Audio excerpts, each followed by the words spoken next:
Bueno, soy Mariana Bofelli, directora de la Dirección de Extensión Social de la Secretaría de Extensión Social y Cultural de la Universidad Nacional del Litoral, y actualmente me encuentro coordinando también el área de incorporación curricular de la extensión. Me acompaña en esta ocasión Milagros Raffagelli, quien es una de las asesoras internas que hemos convocado para trabajar en este proceso de prácticas de extensión de educación experiencial. En principio vamos a presentar y vamos a compartir con ustedes un video que tiene que ver con el proceso que hemos venido realizando desde 2008, en el momento en que la resolución 274 es aprobada por el Consejo Superior de esta universidad, a partir de la presentación que hacen los consejeros estudiantiles solicitando se encomienden todas las medidas necesarias para poder llevar adelante las prácticas de extensión incorporadas en los currículos de grado de esta casa de estudios. En principio, pudiendo decir que las prácticas de extensión de educación experiencial podría pensarse como una estrategia pedagógica, una estrategia de enseñanza, y por ende como estrategia debe pensarse, debe planificarse y debe tener una fundamentación, ¿no? Que permita esa práctica ser un espacio donde no solo pongamos en juego los conocimientos con los que los alumnos vienen, con los que tenemos como docentes, sino también donde se produzcan nuevos conocimientos. En relación a eso, pensar en las prácticas es pensar en una propuesta, en una guía para poder llevar adelante esa integración de docencia y extensión, ¿no? Y hablar justamente de estrategia, o hablar cómo a la práctica se la considera una estrategia de enseñanza. Bueno, a partir de eso, lo que podemos decir en función de la propuesta o guía que se debe utilizar para poder llevar adelante la práctica, hay que tener muy, presente a la hora de diseñar y planificar determinados puntos que deben estar considerados en esa práctica. Entre ellos podemos hablar de, principalmente como dice Alicia Camilioni, la definición y la identificación del problema, que es la que nos va a dar lugar a poder pensar el propósito social, el propósito pedagógico, poder pensar en qué objetivos de aprendizaje nos vamos a plantear, para que el alumno logre a partir de esta práctica. Y hay una cuestión que es primordial a la hora de pensar la práctica y que tiene que ver con poder pensar qué contenidos curriculares me va a permitir a mí llevar adelante a partir de esa práctica, ¿no? Esos contenidos curriculares en los cuales podemos considerar ya sea el programa en su plenitud, podemos pensar en unidades de ese programa o en contenidos específicos, algún tema que me permitan desarrollar esos contenidos. En relación a esto,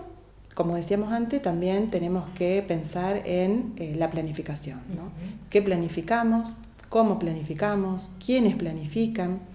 Y ahí podemos pensar también en algunos momentos que me van a permitir, o que por lo menos que me van a ordenar en este trabajo en donde voy a tener que justamente desarrollar contenidos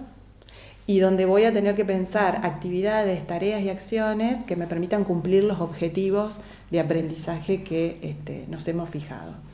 Esos momentos que tienen que ver con un momento preliminar, donde voy a estar justamente diseñando, planificando, y ese diseño y planificación no solamente se va a hacer por parte del equipo docente, sino también lo va a poder va a poder participar el estudiante, el actor social, y de hecho debe darse de esa forma, ¿no? En diálogo con el otro. Una etapa de implementación en el territorio, que es poder pensar cómo vamos a trabajar con ese otro. Y en todo este proceso, sin dejar de pensar en cómo vamos a evaluar dichas acciones, cómo vamos a evaluar si se cumplieron o no esos objetivos y cómo vamos a evaluar el trabajo realizado con esos actores sociales. Tema que voy a dejar en tus manos, Milagros. Está Genial, porque a mí me parece que en relación con lo que vos decías, en las prácticas de extensión de educación experiencial, la evaluación está presente en distintos modos, en distintos momentos, y además utiliza para esos distintos momentos diversos instrumentos, o sea que la evaluación es bastante variada. De todas maneras, a mí me parece que sí, la evaluación tiene un denominador común, que es una evaluación formativa, participativa y sobre todo sensible a las situaciones, a los contextos donde las prácticas de extensión se desarrollan y tienen lugar. Me parece que la idea de la sensibilidad de la evaluación es fundamentalmente eso, tener en cuenta el contexto y obviamente también tener en cuenta qué es lo que está evaluando. Creo que comparto con vos que la evaluación también es un proceso que se planifica y que se diseña, y me parece que siempre con el propósito de obtener información o indicios que permitan conocer cómo se está desarrollando la práctica, incluso qué inconvenientes aparecen en el proceso de la práctica. Y el proceso de evaluación también tiene que ser un proceso participativo. Esto es, tienen que intervenir todos los actores sociales que participan del diseño de la práctica o que de alguna manera son afectados por la práctica. Que la evaluación esté presente en los distintos momentos, creo que es identificar que la evaluación está presente también en el diseño mismo de la práctica, qué es lo que se evalúa en ese caso, y entiendo que la coherencia entre los componentes que vos mencionabas recién, incluso también se evalúa que se trate de una práctica de educación experiencial y que esa práctica recupere las dimensiones sustantivas de la extensión. Me parece que la evaluación en este momento, que es el momento donde se formula el proyecto, siempre tiene que ser una evaluación dialógica y podríamos decir de negociación. Quiero decir que cuando los responsables del área de incorporación curricular advierten en una práctica que hay inconvenientes o de incoherencia o de que no es una práctica de extensión en sentido concreto, dialogan con los equipos, dialogan con los docentes, con los estudiantes, de manera tal de encauzarla. En esto quiero insistir, siempre se trata de una evaluación que apuesta al diálogo y que tiene como finalidad mejorar lo que se está haciendo. Me parece que la evaluación también está presente en el desarrollo mismo de la práctica, porque en el desarrollo uno puede advertir cómo están sucediendo las acciones que se planificaron, incluso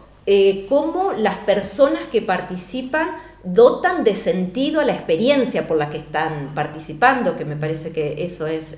muy rico,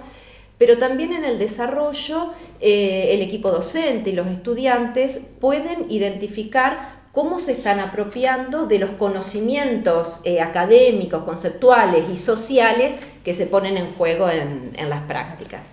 Y entiendo que también hay una evaluación final que tiene que ver con el cierre del proyecto, una suerte de balances donde también participa en equipo coordinador de la práctica, los estudiantes, los actores sociales e incluso me parece las personas responsables de la gestión de las instituciones que intervienen en la práctica. Entonces, me parece que es una evaluación diversa, como decía, está en distintos momentos, utiliza distintos instrumentos y esos instrumentos son fundamentalmente instrumentos que buscan relevar información más bien cualitativa, ¿no? Porque creo que el que los actores puedan dar sentido a esta experiencia o que los estudiantes puedan reflexionar sobre la experiencia de formación que están transitando es fundamental. A mí me parece también, recuperando lo que vos decías y la traías a Alicia Camiglioni, que Alicia dice que esta propuesta de extensión no solo implica una modificación de lo que es la extensión, sino también de la noción de universidad mismo. Yo creo que también se interpela en la noción de formación universitaria misma también, y entonces la evaluación no queda fuera de esta interpelación. Me parece que el gran desafío es poder pensar situaciones evaluadoras que sean también innovadoras, como lo es esta política institucional de formación, que entiendo también es innovadora. Por ahí la invitación es a los distintos actores que trabajen en prácticas de extensión de educación experiencial a poder pensar evaluaciones innovadoras afines a esta innovación educativa.